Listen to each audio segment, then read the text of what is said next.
We are finishing up our series this morning on crossing the divide. We started a couple weeks ago specifically looking at this political season when there's so much division, and we said that, you know, the church has a really unique role to play, I think, in division, rather than contributing to the division, which sometimes is what Christians can do, but instead, when we have the gospel, which speaks a better word, and has something to say that is really relevant to it.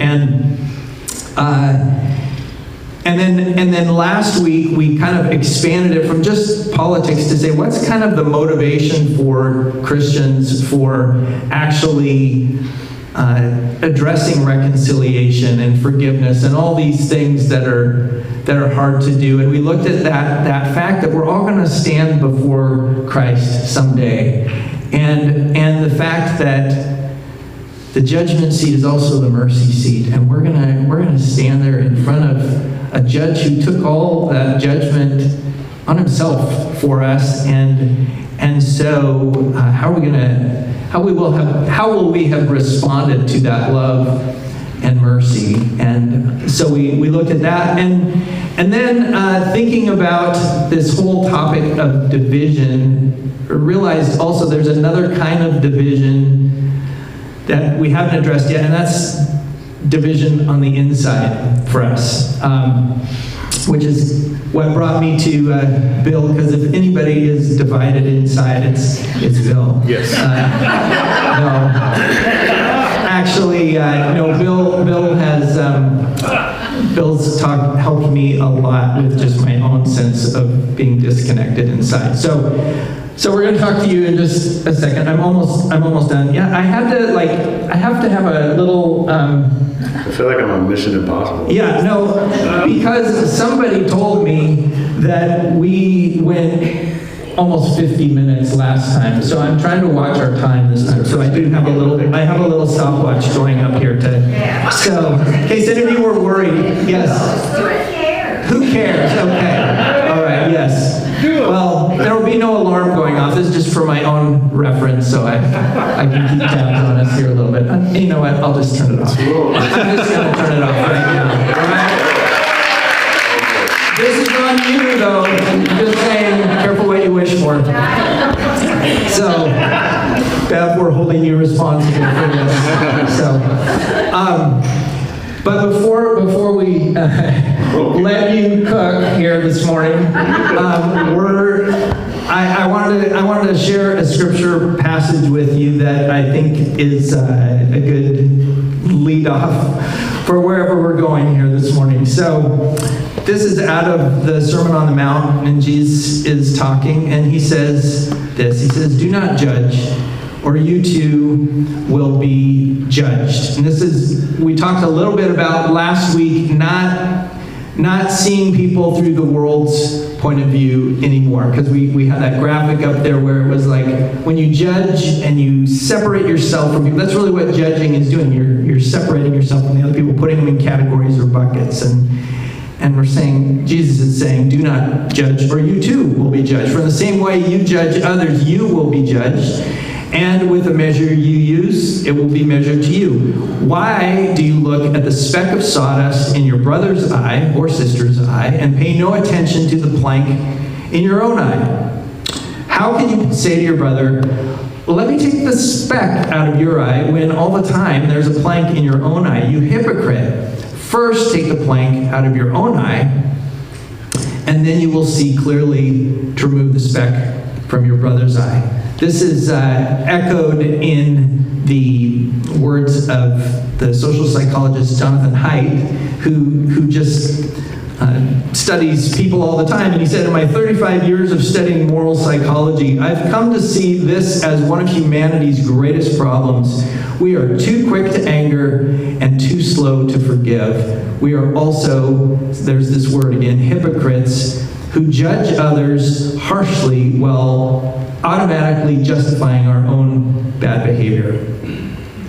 So that's just what we tend to do. And that word for hypocrite back in Jesus' day was the word that was used for stage actors. And I used this graphic a few months ago, basically how, we have this outer image that we are presenting to the world, and then behind it there's who we really are. That's often different from what's on the outside. And I started thinking, well, that right there, to be hypocrite, which means to have a mask on, or this pretend thing that we've got out here that's different from another part of us, that's a division in and of itself, right? We are becoming divided people when we act in that way. And so what Jesus is saying is, when that's going on, when we've got something that's unaddressed in your own life, that's going to spill over into your judgment of other people. And so what I realized is that the division between me and you, that dynamic that we've been talking about the last couple weeks, it just might be linked to a division that exists inside of me that's unaddressed. And sometimes when we think about the word hypocrite, it sounds so harsh and critical of Jesus, and I've pretty much only heard the criticism or chastisement from him in that as he's saying that. But I think actually there is real kindness in what he's saying too, because he's saying, take the time to deal with that big painful thing that you're ignoring in your own life before you're dealing with the person who's bothering you, because maybe you're seeing them through the lens of your own pain, and that's impacting that relationship. So I would say, be kind to your inner hypocrite. Deal with that painful plank that's going on. And that's really what we're talking a little bit about this morning, I think. That we need to address some of these things going on inside us, the disconnect inside us to connect with other people. Steve Cuss said, as a person of faith, your well-being, your connection to yourself is a gift you can give to people in your spheres. They will be grateful, and it will help them be well too. So this brings me to Bill.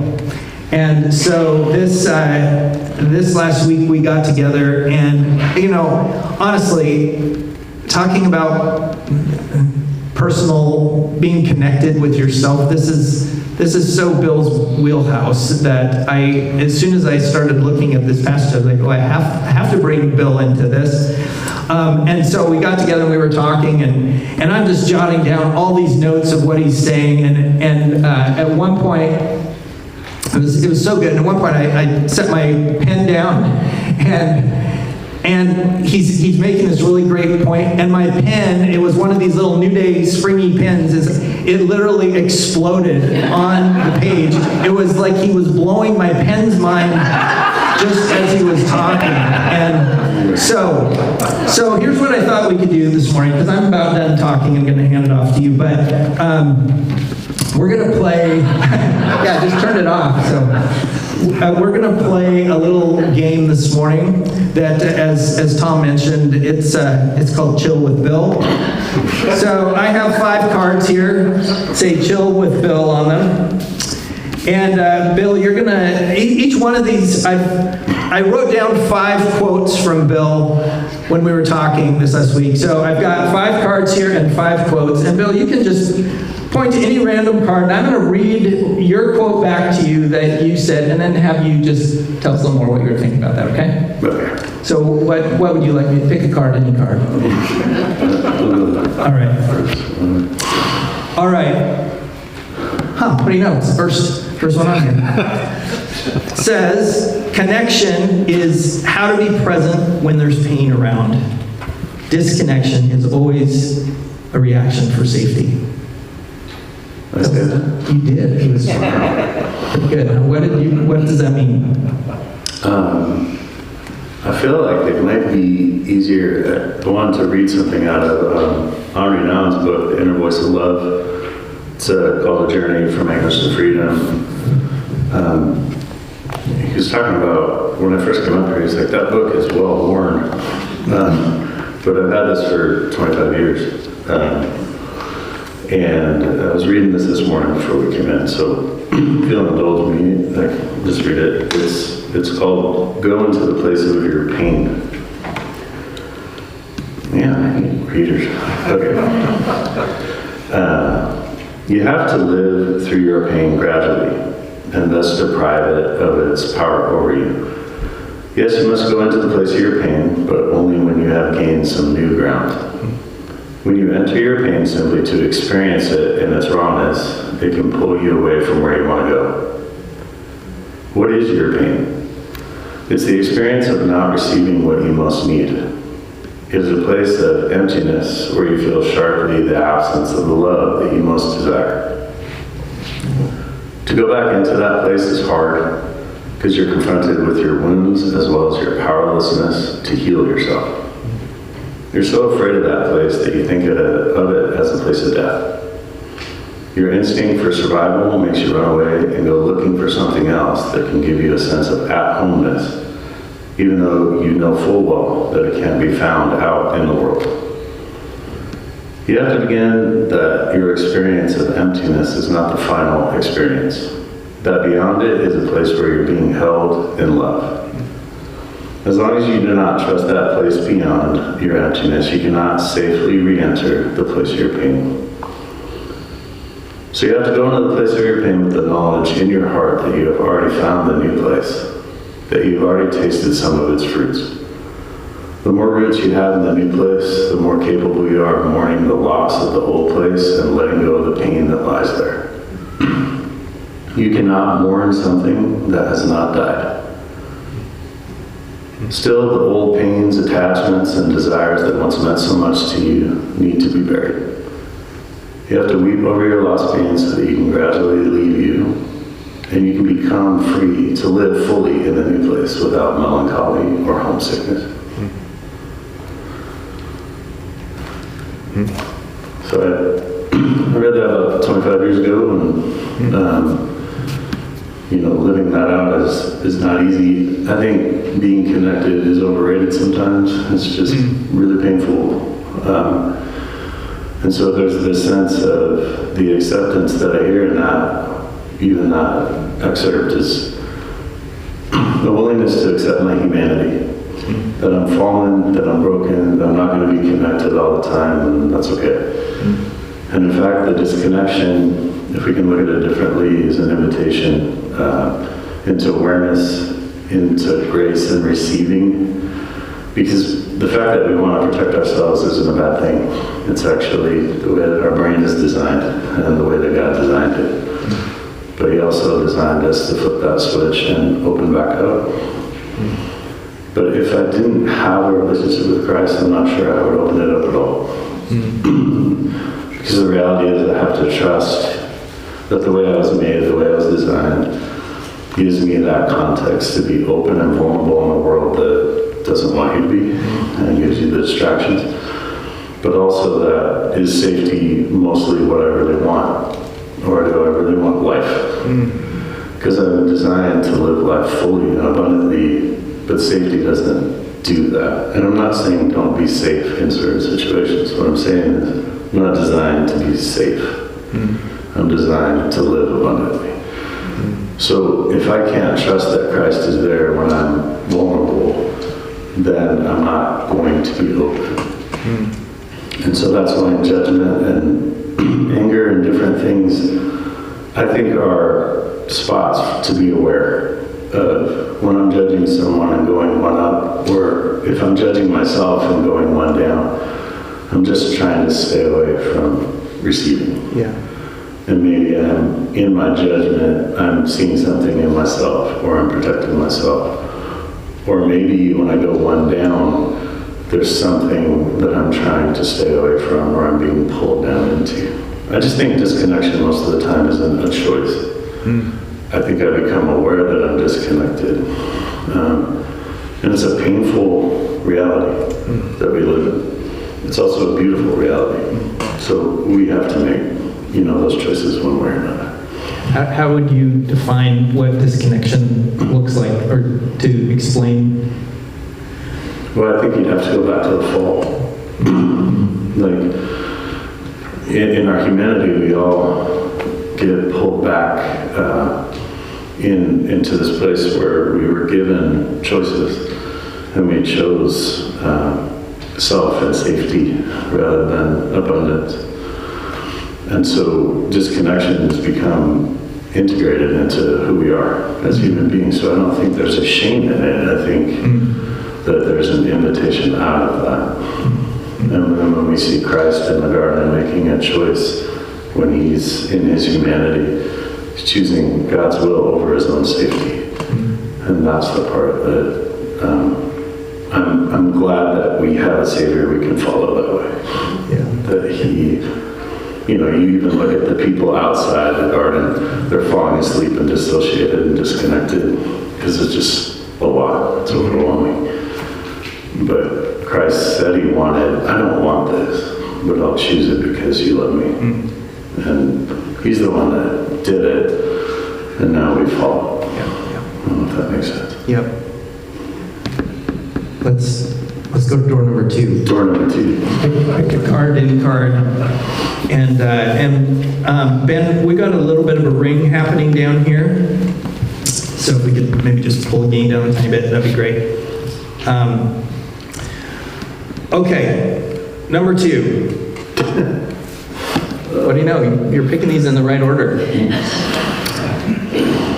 Evil loves the opportunity to disconnect you from relationship and hope. You kind of addressed this a little bit, but again, like, what do you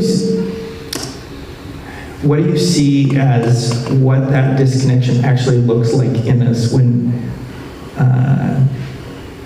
a client comes to you? Like, how does that present? Like, what does disconnection actually flesh out like?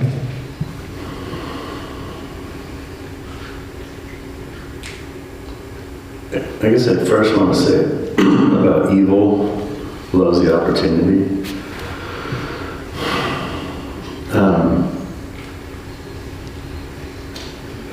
Sorry, I'm going to do a fly fishing thing, but like when I'm looking at fish, they're not actually where they are. It's diffracted. So when I'm looking at something, let's say I'm looking at myself, evil diffracts. So it makes it look like something else, but it's not that. And so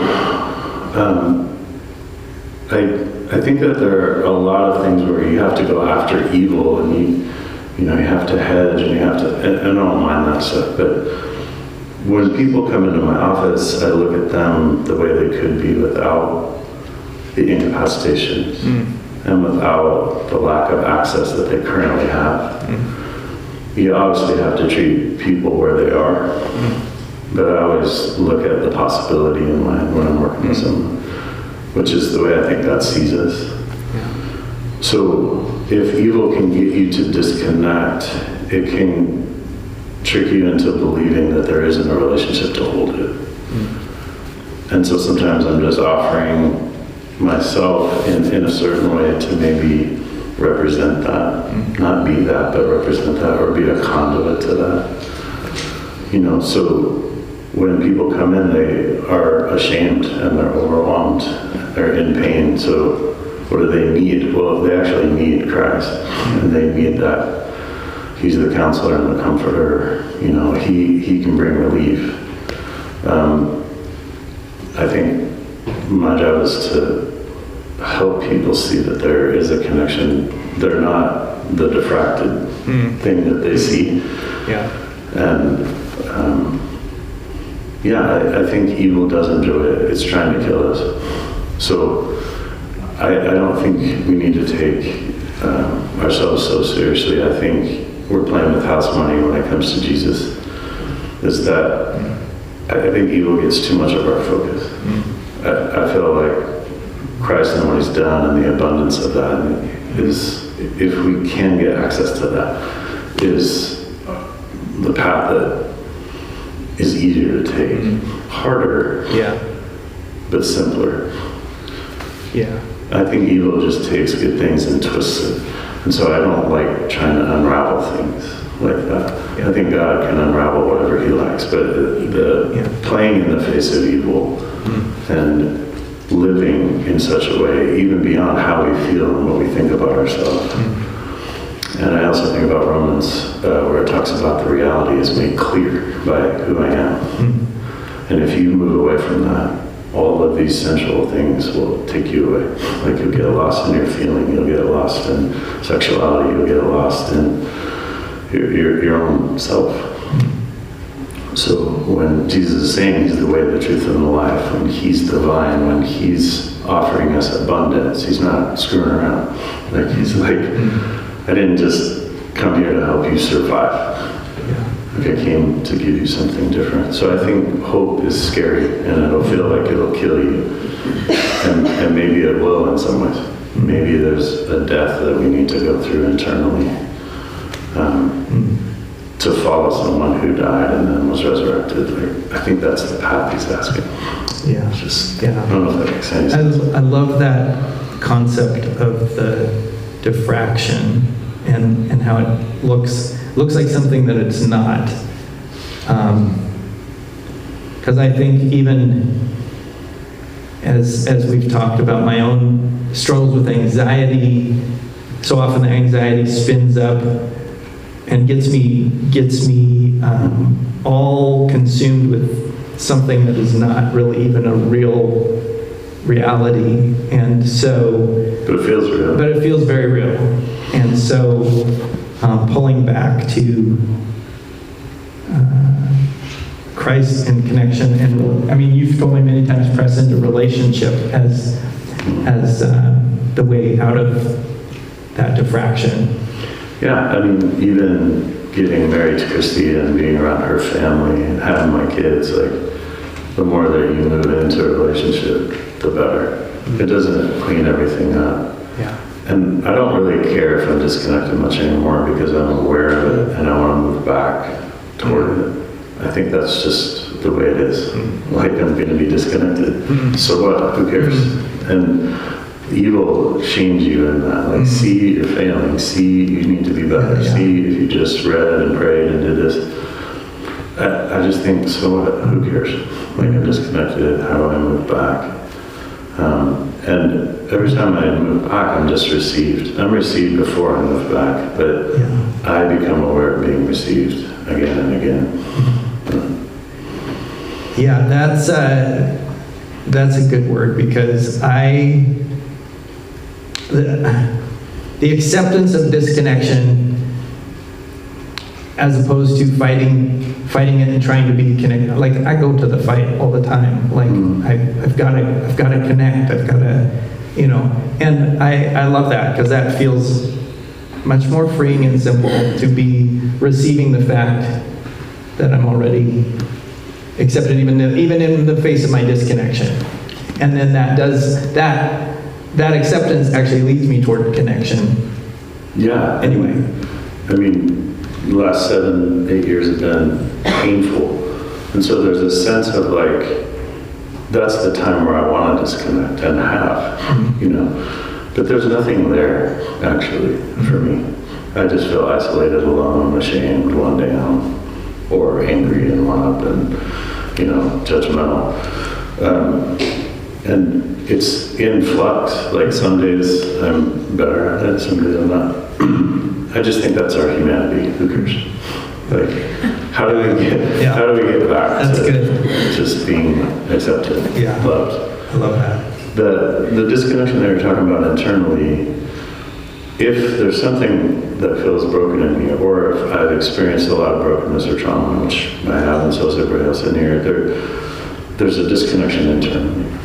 And so when we're disconnected, we get into a familiar place of safety. And I'm not going to yell at a young child for wanting to connect, like disconnect. So I have to remember that as I'm an adult, but there are parts of me that are not yet home.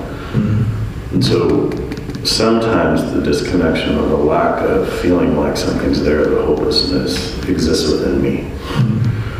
And so as I move back towards connection, that is a really vulnerable place, actually. And so that needs to be held by community and family, people who love you, someone who can help you with it, that kind of thing. Yes. We've got continuation of this conversation in one of these cards. Oh, yeah? Yeah. Which one shouldn't I choose? You choose. Hey, you picked the right one. Crazy, isn't it?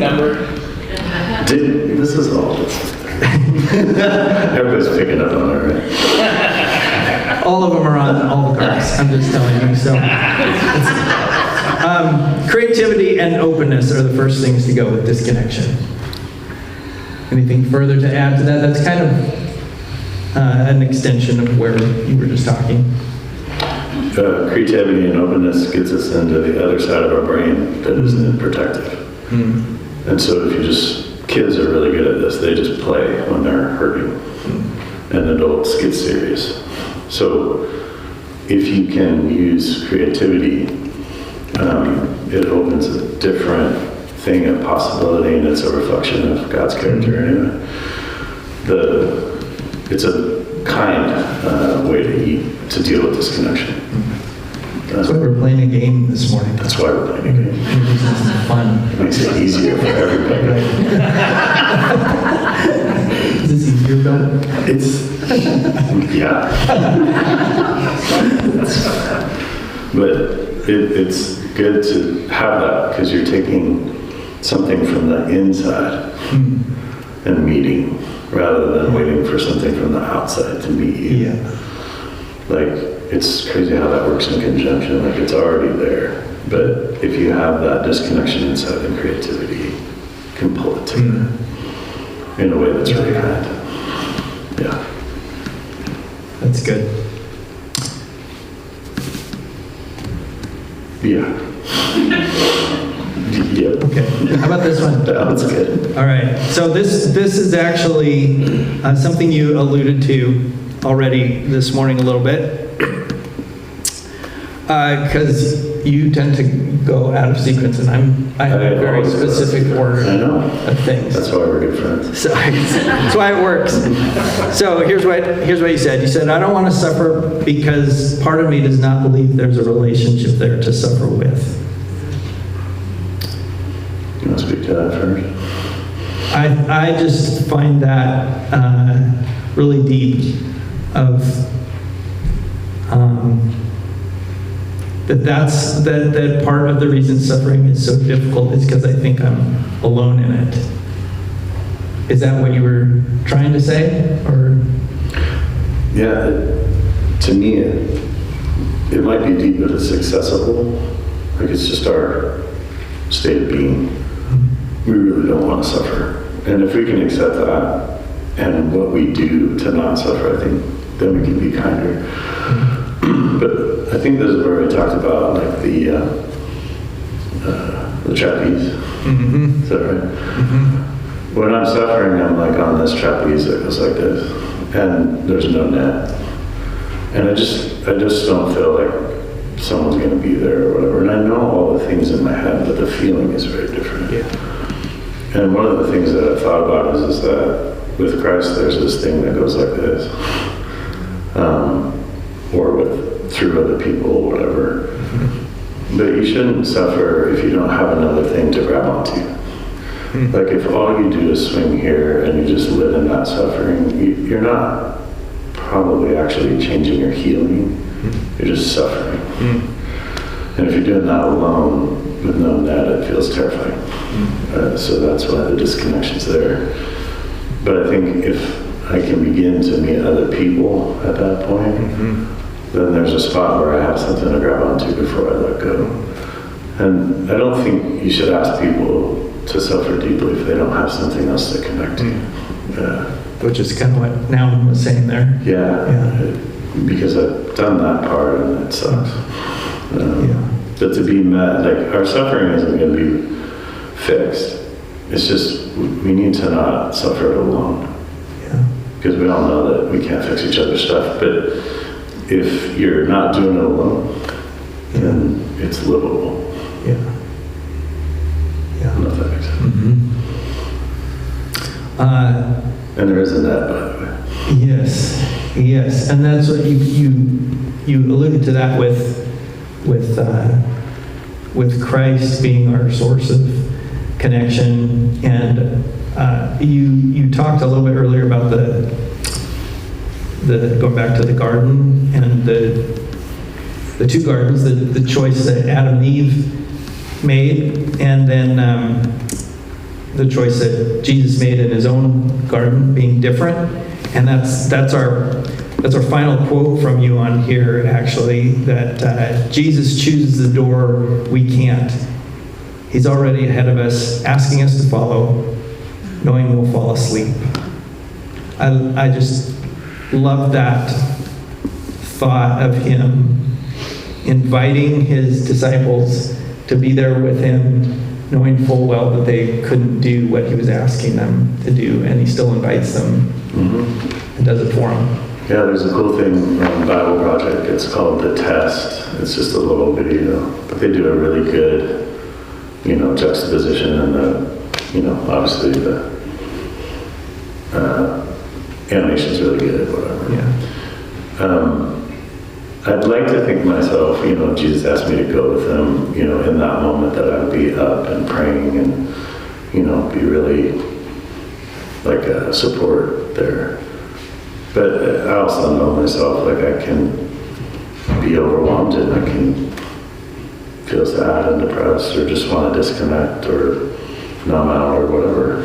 So I feel like watching him with that juxtaposition where he's really making the step and we're falling asleep, it's actually kind of a cool invitation. Like he knows we will already. He already invited them knowing they would fall asleep. Right. And I think they came in thinking that they were going to support him. Right. And he's like, I know you will. Right. And then after I go to the cross, I know you'll scatter. Yeah. Right. But he was never ashamed of us in that regard. Yeah. Well, and even, thinking about that garden being right before the cross, and that's where he prays his prayer for all of them.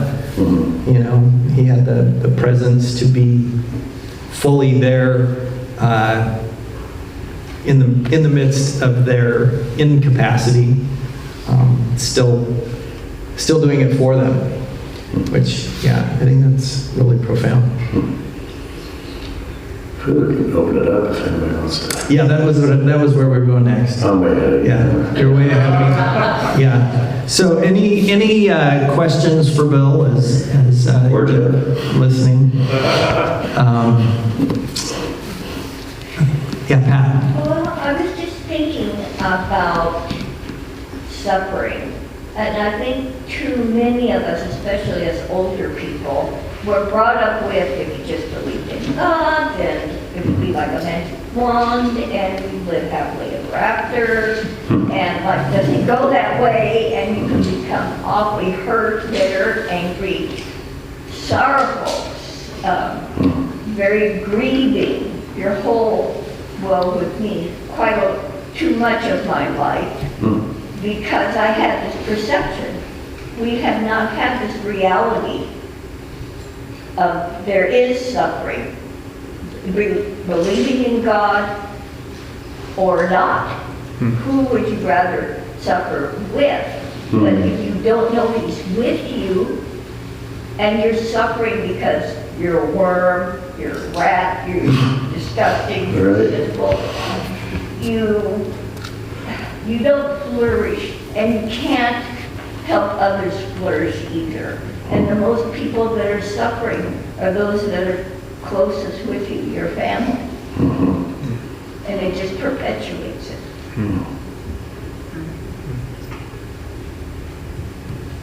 Thank you for that, Pat. Yeah, that's brilliant. I mean,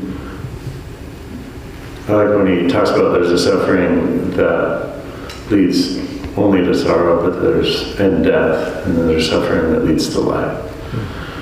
And I think a lot of people were taught, like, the suffering, the kind that just leads to death, really. And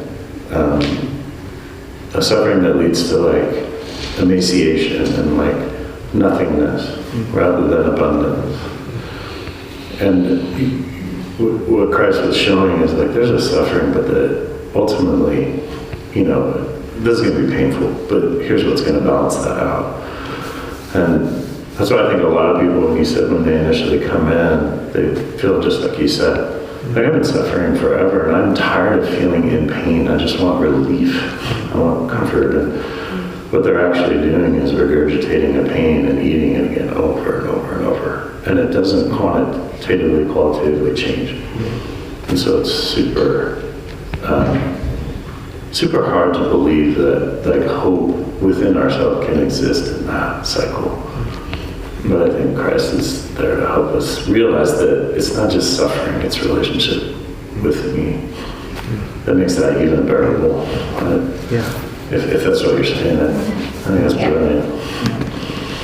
Well, you've used the phrase a lot of times of being met in our suffering, and I think is a better goal than relief. Sometimes is because what I want is the relief, but being met by Christ in it is better. Maybe even just a little more on what you said. Like, what if suffering isn't just about the suffering itself? Like, the reality is we're going to be comforted in the midst of that. We're also going to be deeply enjoyed, and I think that's the thing we have the hardest time believing, is that if we're a rat or a worm, the suffering, just get me through it, but we're not expecting to be received or really valued or loved or met well. Right? So I think that's where God meets us most profoundly, is where we're running from, in those places. Yeah. That's really good. Katie? You came in fast today. I'm rolling. You were booking. I've been suffering a little bit lately. I had a foot surgery for this, and we were like, what happened? I didn't break anything. But talk about suffering, like you take something away, your ability to walk. I am like utterly dependent on this guy. And it's such a humbling experience to be, like you take something away. I know I'm not trying to oversimplify people's suffering by any means. I'm just speaking to like what God's showing me in this time. But just the humility of like, when you talk about how painful it is to receive, we had a whole conversation on the way here to church about it. It's really difficult to receive, like the whole thing about which shirt I wanted to wear this morning. Because I spilled and then I needed a new shirt and Scott has to go up the stairs again for like the millionth time. And I describe what I want. He brings down two options, and because he's just trying to, make sure he's covered his bases, and I'm all upset. But the thing is not the thing, and I'm not really upset about the shirt. It's just really difficult to receive help over and over and over. And I think about, the receiving of Christ's love, like there's nothing better than that, and how just in this simple season, which will be over in a month for me, so to speak, with regards to this, like how difficult it is, but like every day we have to face just receiving Christ's love, forgiveness, abundance. It's like when you said it's so simple, it is, but it's also really hard. So I just have been deep in thought about those things. Not really a question, just a comment.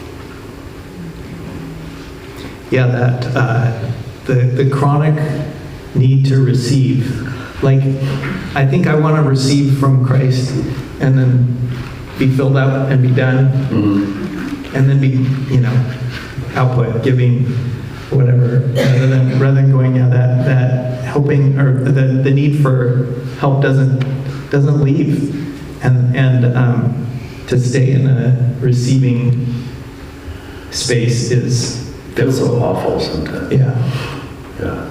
And sometimes you deny your start, and sometimes I deny what I need. Like, I'm like, oh, I really need water. I don't really want to ask for it again because I just ask God to Right. things. So then I just go thirsty. Yeah. And yet, He loves me. He'll totally give me water.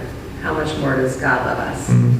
But, Well, that's a really good point, because needs and wants are what we get rid of to remain safe. So, like when we're growing up or developmentally, like needs and wants tend to go into a needless, wantless, or over-dependent state so that we don't have to stay present for what they ask us to do, like the vulnerability. But when I go needless, wantless, then I deny the fact that I'm a big bundle of needs and wants. And God understands that about us and wants to meet those. And I think, like C.S. Lewis would say, like one of the most painful things, what's the most profound thing about Christianity? And most people like grace. Like it's daily learning how to receive that. And I'd far much more operate on my own and just ask for when I need things here and there. Yeah. But I think he's asking for a dependence that I think just takes a lifetime to develop. So it shows up in mundane things, like asking for water or a shirt. Yeah. That's where it's revealed what we really believe about our needs and wants. So that's just another place to be aware of, like, if I just get rid of this, I'll stay safer. The fact is that we're created with that desire innately. You can't get rid of it. So you can turn it down or choke it or, try and suffocate it, whatever you want to do, but it doesn't go anywhere. And it doesn't fundamentally ever change. So it's just accepting that of course we do that. We dial down the desire because we believe what we want or what we needed caused the pain that we experience. Right. So when we unhook that, we just realize that it's just painful to not get what we want and need. Yeah.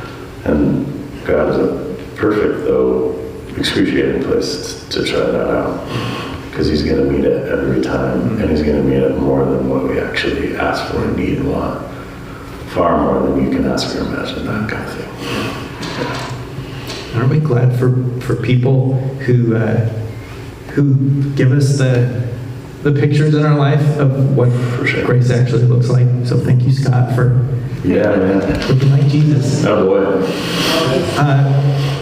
Maybe one more here, Ron. Yeah, I just wanted to say I like to focus on God's help, because I had a huge awakening in my walk with Christ, getting closer and closer. I'm more dependent on Him with my suffering, because I realized I came from a cult. Well, you can't explain that to anyone. So you really don't. I don't think it's possible to know a human being completely. But God, I realized He knew every step of the way. He had His hand on my shoulder. So as far as recovering from past trauma and all that kind of stuff, it's been a blessing to have God knowing this whole thing, when no one else can really understand. Yeah. That's good. Thank you, Ron. This is probably a whole nother time for this. We'll do it. Think about it.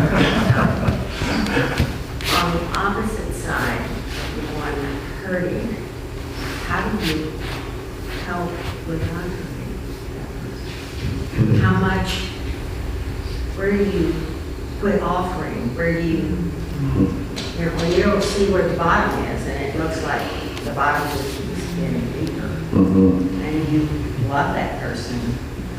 What do you do? Yeah, I think a couple things that come to mind. After working with people for so long, you have to have a limit to yourself. And Jesus was a great example of this in terms of, okay, well, we're leaving now. Well, there's so many people who are suffering. He's like, I know, we gotta move. And I don't think he was just abandoning them. What I thought was that, it's probably going to be met somewhere else. But one of the things that helped me is that I'm not healing or fixing anyone. And if I come in with the idea that that's what I'm doing, and I've done that before, with my children, with life in general, and you have to own that, oh, I failed to set limit there. And the reason that we can let go of that a lot is that Christ is the one that's going to be doing that. But I think being present with people who are deeply suffering is something that they miss out on quite a bit, because people either want to fix or they want to change. But it takes a tremendous amount of strength to just sit with somebody and feel what they feel.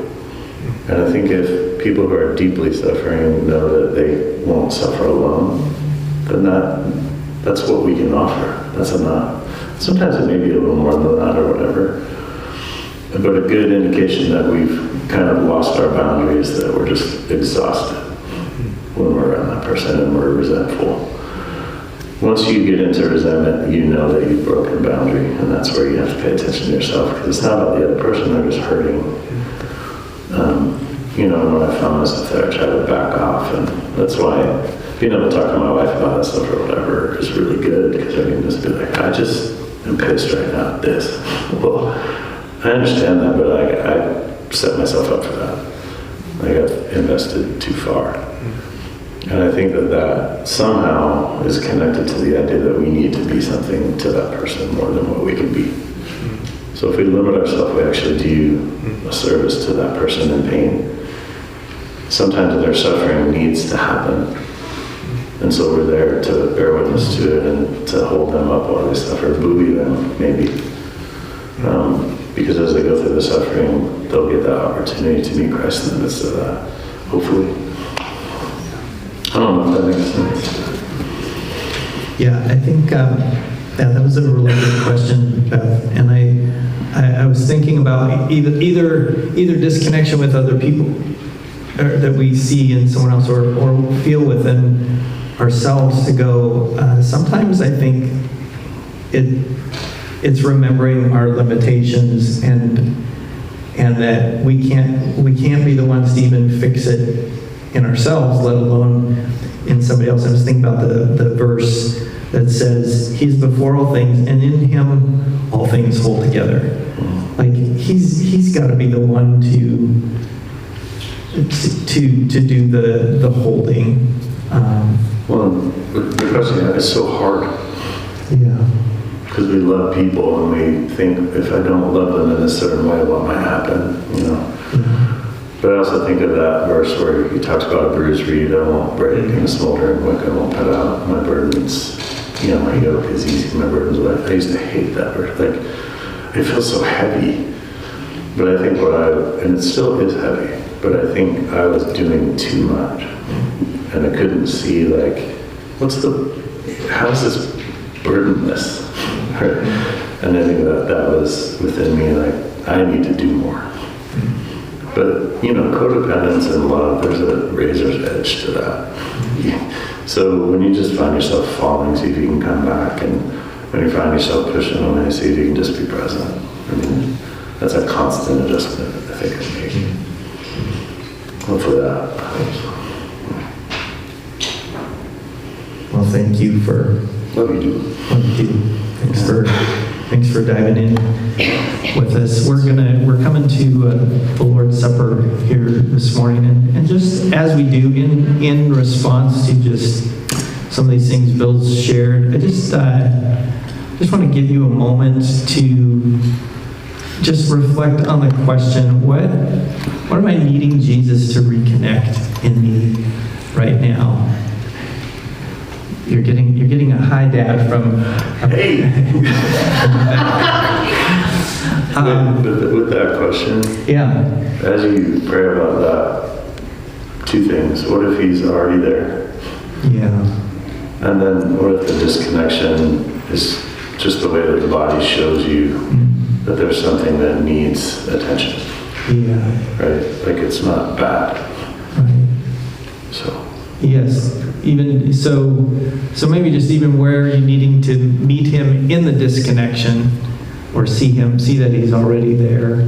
Where are you feeling it, and where would you like to invite him to meet you? So just take a moment in your own heart, and sometimes I think the role of confession, of just telling him where you're feeling inadequate, where you feel you've failed or let him down or fallen asleep. Just to acknowledge it and let it be and offer it to him and invite him in.